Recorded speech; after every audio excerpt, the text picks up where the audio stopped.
ધોરણમાં વનસ્પતિમાં પ્રજનન, બરોબર. આપણે એ ટોપિકની અંદર પ્રજનનના પ્રકાર ભણી ગયા કે પ્રજનનના બે પ્રકાર છે, અલિંગી પ્રજનન અને લિંગી પ્રજનન. તો લિંગી પ્રજનન છે આપણે પછી જોશું. અત્યારે આપણે અલિંગી પ્રજનન.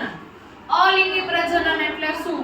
તો કે વનસ્પતિના કોઈ પણ ભાગ હોય, કોઈ પણ ભાગમાંથી નવા છોડનું સર્જન થાય તો એને અલિંગી પ્રજનન કહેવાય, બરોબર. તો એમાં આપણે જુદા જુદા પ્રકાર છે એ ભણવાના છે.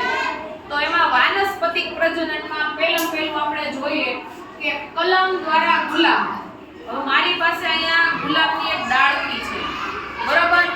આપણે કલમ ભણ્યા છે કે ભાઈ કલમ કેમ થાય, તો આપણને એટલી ખબર હોય કે ભાઈ આને છે આપણે કોઈ પણ ડાળી લઈ અને એને ત્રાસો કાપો મૂકવાનો,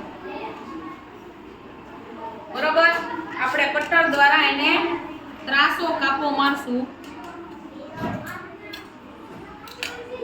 આવી રીતના. તમને આટલી જ ખબર છે કે કલમ આને કહેવાય, બરોબર. હવે આમાંથી નવા છોડનું સર્જન કેમ થાય? તો આ જે છોડ છે એમાં અહીંયા જે આ લીટી જેવો ભાગ દેખાય છે, આ બંને ગાંઠ છે. આને ગાંઠ કહેવાય. અહીંયા એક અહીંયા ગાંઠ છે, અહીંયા ગાંઠ છે. આમાં ન દેખાય તો તમને આમાં હું બતાવું, બરોબર. આ જે આ લીટી જેવો ભાગ છે અહીંયા, આ બધાને શું કહેવાય? ગાંઠ. અને ગાંઠ હોય ત્યાંથી છે એ અંદરની સાઈડ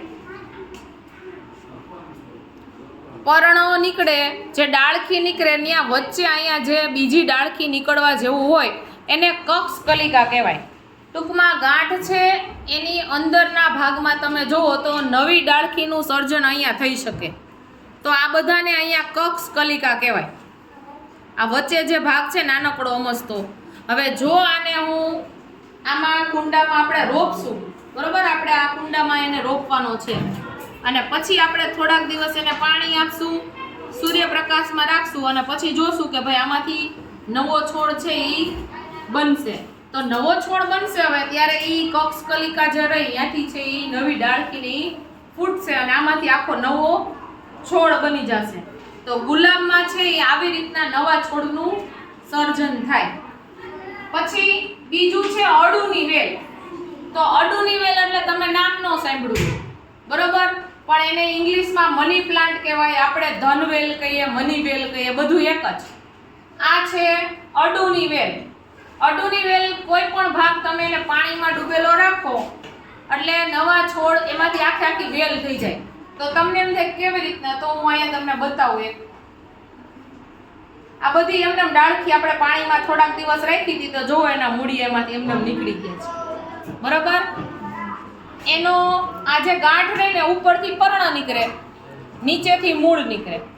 ઉપરથી પર્ણ નીકળે, નીચેથી મૂળ નીકળે. દેખાય છે? ઉપર પર્ણ, નીચે મૂળ.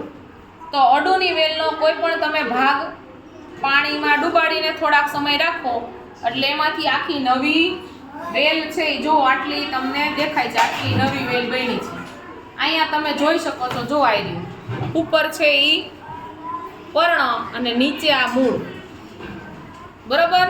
એટલે પાણીમાં પણ ખાલી છે એ ઉગાડી શકાય અડુની વેલ. એના પછીનો એક પ્રકાર છે એ છે પાનફૂટી. આને પાનફૂટી કહેવાય, બરોબર. અને આ પાનફૂટીમાં અહીંયા પર્ણની કિનારી હોય, એમાં પર્ણની કિનારીમાંથી છે નવો છોડ ઉત્પન્ન થાય. તમે પાન ઉગેલું જો ઝાઝા સમય રાખ્યું હોય, વધારે સમય, અહીંયા હજી આપણે તોડી લીધું પણ વધારે સમય રાખી તો અહીંયા પર્ણની કિનારી જે આવે ને ખાંચો, બરોબર.